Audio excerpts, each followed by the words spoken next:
Hello বন্ধুরা, আশা করি তোমরা সবাই ভালো আছো। তোমাদেরকে মজা দেওয়ার জন্য অনেক নতুন গল্প নিয়ে চলে আসলাম। গল্পটি শোনার মতো মনোযোগ সহকারে শোন শেষ পর্যন্ত, তাহলে তোমাদেরকে দাঁড়িয়ে যাবে, তোমাদের হাতের কাজ করতে ইচ্ছা হবে। তো আমার ভাই যখন বিদেশে থাকে, নতুন বিয়ে করে ভাবিকে রেখে চলে গেছে বাসায়। তারপর থেকে সবকিছু দায়িত্ব আমাকে দিয়ে গেছে। বাসায় বাজার করা, ভাবিকে নিয়ে ঘোড়ার কাপড় কিনে দেওয়া, সবকিছু দায়িত্ব আমাকে দিয়ে গেছে। তো যখন বছরের পর বছর কেটে যাচ্ছে, ভাইয়া যখন আর আসতেছে না, তখন ভাবির কোনোরকম একটা অনুভূতি দেখতে পাই। ছোট ভাবি শুধু তাকিয়ে থাকে, আমিও তার দিকে তাকিয়ে থাকি। আমার শুধু তাকে নিয়ে অনেক কল্পনা করি। তারই বর দুইটা দেখে আমার আর ভালো লাগে না, শুধু মন চায় যে কবে ভাবির সাথে আমার মেশিন সেট করব। তো এটা নিয়ে সারাক্ষণ ভাবি পড়ে। আস্তে আস্তে আস্তে একদিন এমন একটা সুযোগ এসে গেল। ভাবি আমাকে একদিন বলল, তুই আজ রাতে তাড়াতাড়ি বাসায় আসবি, দরকার আছে। আমি তো খুশি হয়ে গেলাম যে মনের আশাটা পূরণ হয়ে যাবে। তো আমি সব কাজকর্ম ফেলে দিয়ে আমি তাড়াতাড়ি পামির কথা মতো বাসায় চলে আসলাম। বললাম, কি হয়েছে বল।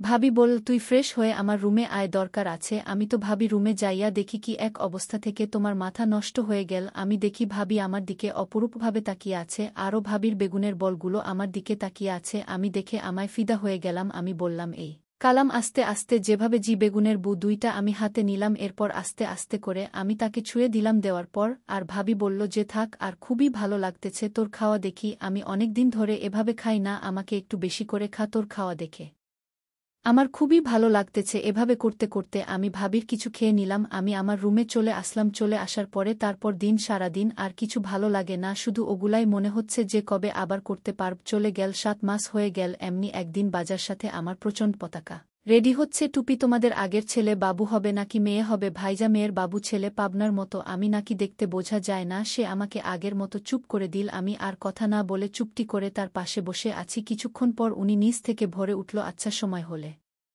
দেখা যাবে মেয়ে হয় নাকি ছেলে হবে। এখন আমি শুধু বই পাচ্ছি যে আমি তো ভাবির সাথে যে কাজটা করেছি করতে পারে কিনা, এনি অনেক টেনশনে আছি। তো ভাবির কাছে আমার একটা ছোট আবদার আছে, বল। এনে দাঁতগুলো বের করে হিস হিস করে হাসতে লাগলো। আমি এভাবে কি আদর করে তারপর থেকে রাখিব? বু বলে, প্লিজ, শুধু একবার প্লিজ, লক্ষ্মী বুটা আমার, প্লিজ, তোমার দিকে বিনতি দৃষ্টিতে থাকি। আমি যত না করেছি উনি তত রোজ করেছে। আমার ওনার সাথে কথা বলতে আর পারছিলাম না। শেষমেশ তার প্রস্তাবে রাজি হয়ে বাধ্য হলাম। রুমে ঢুকে পড়লাম। ভোটা নিজেই আয়নাতে নিজেদেরকে আমি নিজেকে হলাম। আবার ঠিক একটা গোল আলোর দাঁড়াবে। ওদিকে রিহান ভাইজের অস্থির হয়ে পড়েছে আমাকে দেখার জন্য, হিস ফার্স্ট করে এখন লাগলো।